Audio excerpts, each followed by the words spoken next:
Ako po si Raymar Flores, 17 years old pa lang po ako. Natuto na po ako mag-construction labor. Kaya lang po ako napahinto sa pag-construction. Nagka-allergic po ako sa mga kamay ko. So, dahil po sa semento. Dahil po nagkapamilya na po ako, natuto na rin po ako magnegosyo ng sampagita. Para po sa income po, araw-araw po ako nagtinda ng sampagita sa mga subdivision, sa Solana, Gentry. Dito po sa amin po, binabaksan ko po yung mga suki ko. Araw-araw po ako nagtitinda niyan. Awa po ng Diyos, nakakaluwag-luwag naman po. Nakakabenta naman po araw-araw. Kahit po konting kita, dire-diretso pa rin po, tuloy-tuloy pa rin po. Basta po sipag at tiyaga lang. So dito, Otit, ito pala yung setup mo sa labas. Opo, Otit. Ano yung mga nandito, Otit? Mga red days po, Otit. Yung binarito ko sa... Sa kanina, sa likod? Opo. So pag nakapag-harvest ka na sa likod, dito mo na dinadala? Opo, para makita ng mga customer ko, yung mga na-harvest ko sa red tag. Ito na po yun. Ito yung Tiggo 100 trio mo? Opo, Otit. 100 trio, ayan. Pagka marami yan po, Otit, kunyari, mga 40 kilos ko sa akin, 10 grasong bread sa akin yun, Otit. Isa men, papawihan ko ng mga plants. Oo. Talagang nakangiti pag uwi, Otit. Oo, tanahan sila, Otit. So red lace, Otit. Sunod dito. Mga HBW, Otit yan. So kanina, Otit, di ba? Kanina puro fry yung nasa likod. Opo, ayun po yung, ito yung na-breed ko na malalaki na, Otit, yung mga yun, mga panghuli na yung mga fry na yun. Pinapalaki ko na mga Otit yung mga iba dun eh. Ito yung mga na-harvest ko na malalaki na, Otit, yung mga HBW. Nandun yung fish farm mo sa likod. Opo. Lalagay mo dito ngayon sa viewing tank. Opo, Otit. Tapos dito naman, Otit. Ito po yung AFR ko, Otit. Binibreed ko pa to, Otit eh. Pinapadami mo pa. Opo, pagka na-breed ko na yung Otit, tinatanggal ko na yung mga breeder na yan. Lagay ko sa isang tank din para hindi makain yung para safety yung yung fry. Yung fry. So, ang maganda niya, Otit, no? Nag-i-invest ka rin ng mga materyales para maraming pagpipilian yung mga, Opo, Otit. Tama, Otit. yung mga nabili sa'yo. Opo, Otit. Tapos sunod, Otit, ito ano ba to? Fry pala to. Fry ng Otit to ng IBM eh. Yung big mama ko, Otit, nanganak to ng mga 50 plus Otit to. Harvestin to pag medyo malaki-laki na sila para hindi ma-watersack sa paglalagyan ko. Para Tapos ito, Otit, ano to? ABT yan, Otit. Binibreed ko rin to, Otit eh. Albino Blue Topaz. Opo, Otit. Bago lang din. Bago lang to, Otit. Gusto ko rin magparami ng ABT sa AFR. So parang nag-aano ko ngayon, nag-i-invest ka sa mga albino, Otit. Siyempre, hindi naman natin alam yung story ng buhay nila. Pero maraming nag-quit sa atin. Pero ikaw, Otit, imbis na mag-quit, nagdadagdag ka pa, Otit, ng mga bagong breeders mo na gagamitin pang breed. Pang breed ko, Otit. Ano masasabi mo sa kanila, Otit? Ang masasabi ko po sa mga breeder ng gapi, basta kung kayo pang inaanlog, dire-diretso lang po mga Otit.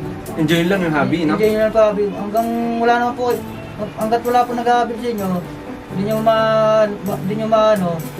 dumadami yung mga isda nyo. Kumbaga, pag wala nag-aabil, focus lang. Focus lang. Sa pag-breed. Kasi katulad na sinabi mo kanina, Otit, once na maka-jackpot ka ng isang buyer, di ba? Talagang yung pinaghirapan mo sa pagbe-breed, sa pagpapalaki ng isda, napakalaking fulfillment nun, di ba, Otit? Otit. Kasi kapag ka nabilahan ka, di ba? Tsaka huwag natin isipin lagi yung mabibilang tayo, no? Kasi syempre, kailangan enjoy lang natin yung hobby. Otit. Tapos, eto, Otit, Ito po yung mga na-harvest ko na sa red tag. na red lace. Opo. Dito, ito. Ito po yung big mama ng HBW, yung pinaka-parents nila. Yung fry doon sa likod. Opo, ayan po yung mga magulang nila. Ito rin yung Ito po yung anak din nila. anak din nila to. Opo.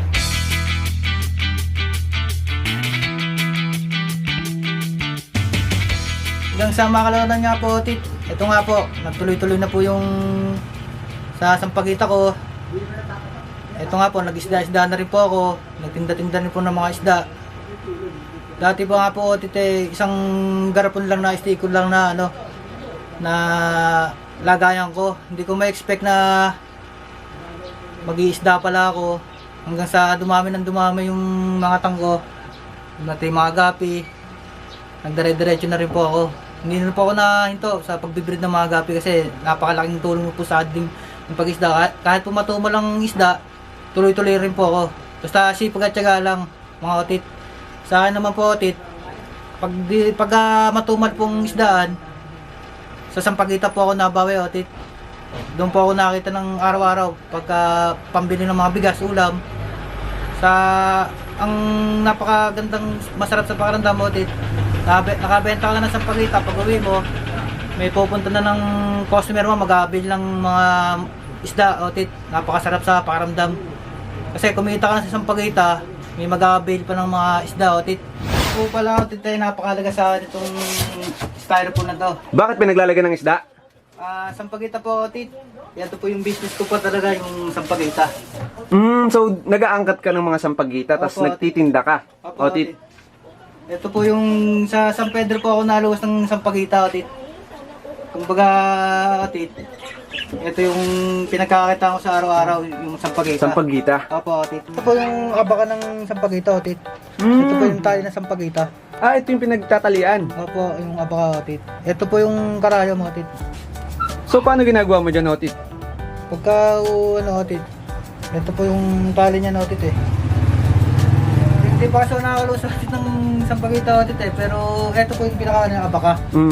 So bali ang niluluwas mo, Otit, doon sa Laguna, yung bulaklak. Opo, yung kamya, ilang-ilang, sampagita. Tatlo pala yan, tatlong Opo. bulaklak. Ito po talaga yung business ko pag sa sampagita. Nahiligan ko lang din mag-isda para Na-enjoy mo. Na-enjoy ko. Habang nagtitinda ako sa sampagita, Tanggal stress. tanggal stress po. Yung jackpot dyan, pagka tinda ko na sa sampagita, may mag-a-avail po na customer sa akin, napunta ko dito.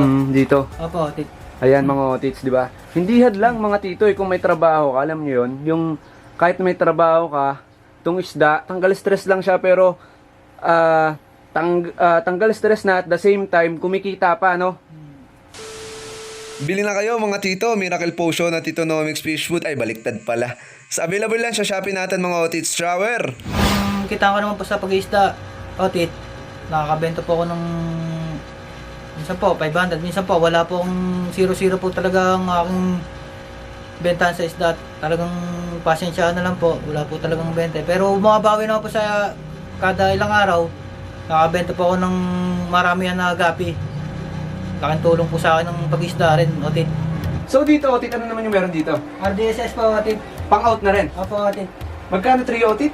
Kahit po 100 na lang, Otit. 100 trio. Opo, mga hapon na RDSS. Baka nabigla ka lang, Otit. 100 trio talaga. Opo. Talagang mabilisan na lang sa 100 trio, Otit. Kasi marami pa dun no? Opo, Otit. Dito, Otit, ano naman meron dito? Ito po, Otit, binibreed ko po na albino red list to, Otit, eh. Talagang nag-focus ka ngayon sa ano, no? Yung mga albino. Albino. Gusto ko yung parang maintain na Otit, eh. Yung albino red list ito, maganda yung pattern ng mga albino red list, Otit, eh. Pag naparami ito, jackpot ako dito, Otit.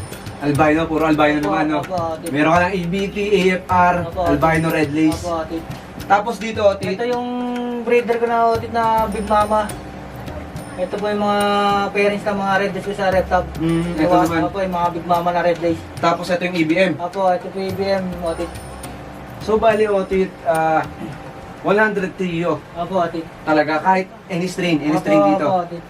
Talagang, ano, no? Otit, kamusta naman yung market mo sa Gapi? May mga bumibili naman? Or Sa ano lang po, Otit, sa mga nagchat-chat lang, kinachat lang po ako pag gusto nilang order ng maramihan. Puro po sa red lace. ngayon, kada week ba, Otit, mayroon tayong income sa pag-isda? Para rin sa mga manonood natin, ilang beses ka nabibilan? Kada week po, Otit, meron naman po nabibilang po sa Katupano. Sa isang Mga ilang beses? sa isang araw po nakakabenta po ako ng mga tatlong customer po. Depende po sa magchat-chat po sa akin mga customer ko, eh. Order po ako ng mga ganyan, trio. Pero estimate mo, kada week, may mga tatlo or ilang beses ka nabibilan? Minsan po mga tatlo. Tatlong Opo. beses. Pero not bad na rin, Otit, no? Nag-enjoy ka na sa hobby mo, kumikita ka pa. Kumikita ka pa. Hindi po ako mabila ng araw-araw. Ang importante po, napaparami yung try nila. Sa bandang uli, doon naman po ako babawi. Tsaka masaya ka sa ginagawa mo. Opo, Otit. Mapaparami ko yung mga gapi ko kahit wala nang mag-avail. Makabili rin po ako ng kahit pa paano ng bike, pang-service ko po. So hindi ka na, Otit, ngayon nagko-commute. Hindi na po, Otit. Ito na yung pinangiikot mo na Opo. sinasabi mo na Opo. sa mga subdivision. Opo, yung sa mga suki ko, sa mga pinupunta ko, binabaksan ko na lang po yung mga suki ko ng Sampagita. Kahit po paano, nakakatulong po sa laking tulong po itong bike na to. payo ko po sa mga nag-quit sa mga fish keeper, huwag po kayong panghinaan ng loob, basta po tuloy-tuloy lang po, hindi naman po nalalaos ang isda. Yan po talagang sadyang tumutumal po ang isda, hindi naman po araw-araw nakakabenta tayo, basta po dire-diretso lang po. Ang akin lang po, makaka-jackpot naman po kayo dyan pag may mag-aabil sa inyo ng mga customer nyo. Dire-diretso lang po, basta wala pong hihinto. So yun mga tito, dito na po nagtatapos, no? Yung istorya na naman ng isang fish keeper at breeder, no? At ayun nga, mga tito, ulitin ko lang, yung pinuntahan po natin ay si Raymart Flores. Ayan, pwede nyo siyang i-PM sa kanyang Facebook page. May page ka about it? Martin Fisher po. Martin Fisher. Apo. Yun, ilalagay ko na lang din yan sa comment section. At pwede nyo siyang i-PM sa kanyang Facebook. Raymart Flores din, tama ba, Otit? Otit, last message sa mga kahabi natin. Maraming salamat po sa mga viewers ni Otit dyan, sa mga nanonood po. Supportahan niyo po ang pag-iisda. Po yung aking pagbibreed ng gapi. Imbitahan mo sila, Otit, pumunta dito. Mga Otit, pwede naman po kayong mag-walking dito sa Barangay Osorio, sa Amerpid. Sa may 13 lang po yan. Bali, pwedeng ipin, gateway ba, Otit, yung school? Opo, Otit. Tapat lang ng gateway na school dito sa 13, Osorio. So sa mga gustong mag-pet shop dyan, mga tito, nagbebenta ng gapi si Otit na murang-mura lang na pwede nyo ring ilagay sa mga pet shop nyo, di ba? So, nakatulong na kayo sa breeder. Syempre, kahit papano, magkakaroon ng bagong paninda yung pet shop nyo ng mga gapi. So, iba't ibang gapi yung mga makikita nyo dito, mga Otits. At yun na nga, ito na yung malaking tanong. Kung ang tawag sa nagugulo may groomer, Otit, anong tawag sa nag-show? Shower! Isa pa, Otit. 1, 2, 3. Shower! Yun, mga tito, kita kayo sa susunod na vlog. Fish!